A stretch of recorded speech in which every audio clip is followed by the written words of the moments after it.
La course était incroyable. Bonjour, bonsoir, bonjour et bienvenue dans un nouvel épisode de Chili TV. Ici ça drive.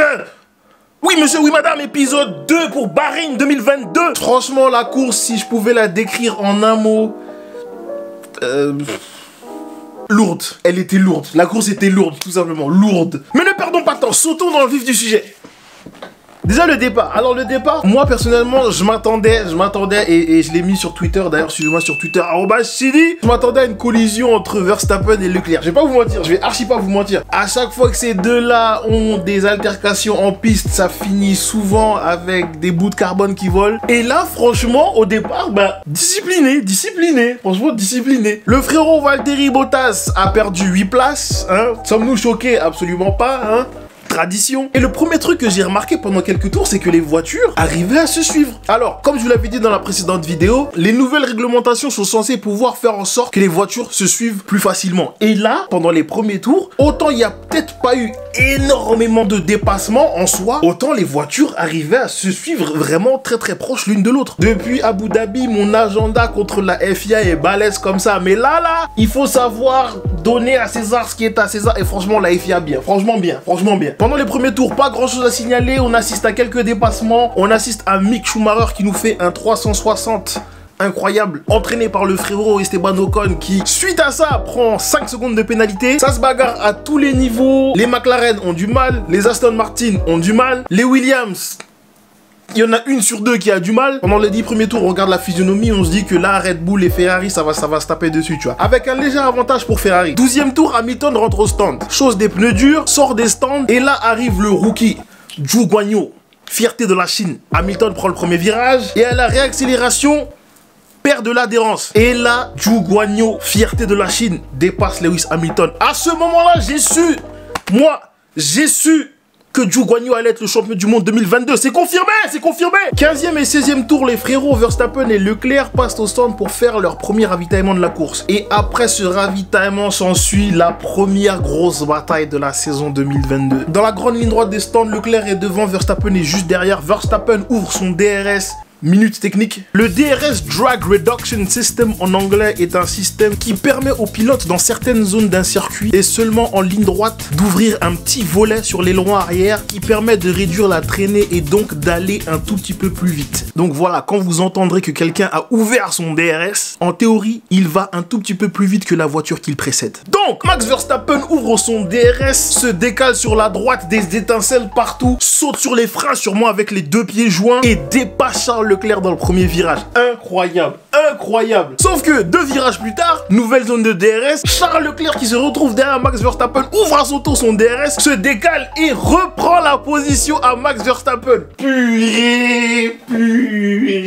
Les deux frérots continuent leur route et se retrouvent à nouveau dans la grande ligne droite des stands. Et pareil, Charles Leclerc devant, Max Verstappen derrière. Max Verstappen ouvre son DRS, se décale et reprend encore une fois la première position au premier virage. Incroyable. 2 virages plus tard, encore une fois, Charles Leclerc derrière Max Verstappen ouvre à son tour son DRS et dépasse encore Max Verstappen. Oh, c'est une dinguerie. Franchement, la FIA, là, j'ai une dent contre vous, hein. J'ai une dent énorme contre vous. Mais là, j'avoue, les voitures de 2022, bien. Franchement bien. Les frérots continuent leur route et encore une fois, dans la ligne droite des stands, Charles Leclerc est devant, Max Verstappen est derrière, Verstappen ouvre son DRS. Sauf que là, il est un tout petit peu trop loin, mais le frérot tente quand même. Il saute sur les freins avec les pieds, les genoux, les chevilles, tout. Sauf que cette fois-ci, le frérot a freiné trop tard et malheureusement, la roue se bloque. Il rate son freinage, Charles Leclerc le croise et Charles Leclerc est parti. Franchement, c'était pas une bataille sur 15, 20, 25 tours. Mais sur le peu de tours où il y a eu une bataille, la bataille, elle était incroyable. Et franchement, ça promet de ouf pour le reste de la saison. Pendant ce temps-là, à l'arrière, les As nous font plaisir de zinzin. Mick Schumacher est en train de se battre. Magnussen est en train de nous faire une course de gaillard. Une course de bonhomme. Mercedes, eux, semblent avoir un tout petit peu de problème en termes de rythme. Ils sont là, tu vois, mais ils sont pas aux avant-postes. Et franchement, leur voiture, là, clairement, c'est une voiture de 3e place, en fait, tu vois. Dans la hiérarchie, pour l'instant, c'est Ferrari 1, Red Bull 2 et Mercedes 3, tu vois. Deuxième salve de ravitaillement. ou de ravitation, j'ai dit ravitation. Deuxième salle de ravitaillement, Leclerc et Verstappen rentrent au stand. Verstappen rentre d'abord, Leclerc rentre le tour d'après. Sauf que là, à la sortie, Leclerc a un petit peu plus d'avance sur Verstappen. Du coup, on est privé, disons ça comme ça, on est privé d'un autre combat entre Verstappen et Leclerc. La course continue de battre son plein et au tour 46, drame pour Pierre Gasly, son moteur s'arrête et il est forcé de se mettre sur le bas-côté de la route avec un moteur en feu. Du coup, la safety car sort et là, les choses deviennent intéressantes. Les frérots passent au stand, changent leurs pneus et le peloton se retrouve groupé derrière la safety car. Franchement, je vais pas vous mentir, j'ai eu un gros PTSD de Abu Dhabi 2021.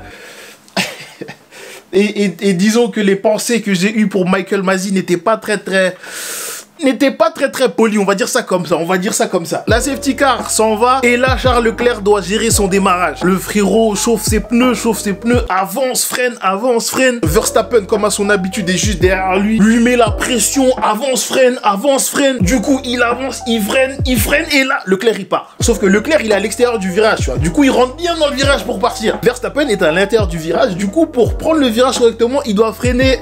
Et là, Leclerc est déjà parti. En l'espace de quelques virages, Leclerc avait déjà 1,5 seconde d'avance. Et Carlos Sainz était juste derrière Verstappen dans la ligne droite. On dirait qu'il allait le dépasser. Hélas, Carlos Sainz a manqué peut-être un tout petit peu d'agressivité pour effectuer le dépassement sur Verstappen. Hamilton, quant à lui, en train de se rapprocher de Perez. George Russell est derrière Hamilton. Les choses se passent, les gens se battent, ça continue. Tour 56, Verstappen commence à se plaindre de problèmes sur sa batterie. Ouais, les gars, ma batterie, nanana. Son ingénieur lui dit, Chacal, il n'y a absolument aucun souci avec ta batterie. Je ne sais pas de quoi tu parles, mais s'il y a un problème, moi je te dis il y a un problème. Et là on commence à voir Verstappen ralentir. Carlos Sainz le dépasse, Hamilton le dépasse, Russell le dépasse, Magnussen le dépasse et là Verstappen se retrouve dernier et on le voit rentrer tout doucement dans les stands. C'est le drame. Problème moteur, on sait pas encore ce que c'est et malheureusement Verstappen finira cette course avec 0 points. L'avant-dernier tour ça continue, c'est le feu. On arrive dans la ligne droite des stands pour commencer le dernier tour. Hamilton est en train de se rapprocher de Perez mais il est encore un peu loin. Moi je commence à perdre espoir pour un podium. Et là, Perez prend le premier virage, tête à queue, moteur bloqué, fin de course.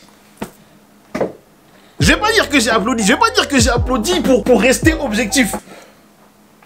Mais j'étais pas malheureux, on va dire ça comme ça. Charles Leclerc et Carlos Sainz traversent la ligne d'arrivée pour faire le premier 1-2 de Ferrari depuis 2019, si je dis pas de bêtises. Et Lewis Hamilton finit sur le podium. Franchement, pour une première course, c'était au-dessus de mes attentes. Je m'attendais à rien parce que j'aime pas me overhype et être déçu. Mais là, franchement, c'était beau. C'était vraiment beau, en fait. C'était vraiment beau. Du coup, Ferrari réalise la grosse opération avec un 1-2 en prenant le maximum de points. Mercedes limite les pots cassés avec un podium limite inespéré parce que s'il fallait s'en tenir seulement aux performances des voitures, Mercedes est archi pas sur le podium. As avec Kevin Magnussen, franchement, carrément ça m'a fait chaud au cœur de voir ça parce que As, ça fait un moment qu'on les attend plus. Mais je vous avais dit, faites attention à As en 2022. Je vous avais dit. Mick Schumacher, encore une fois, As à la porte des points, Il était même carrément dans les points à la reprise après la safety car, mais malheureusement, je pense il manque encore un tout petit peu d'expérience, mais on y est. Cette année, on y croit au point de Mick Schumacher, on y croit dur comme fer. Alfa Romeo avec Valtteri Bottas et Zhou Guanyu qui marque pour sa première course, ses premiers points. Franchement, chapeau. Chapeau.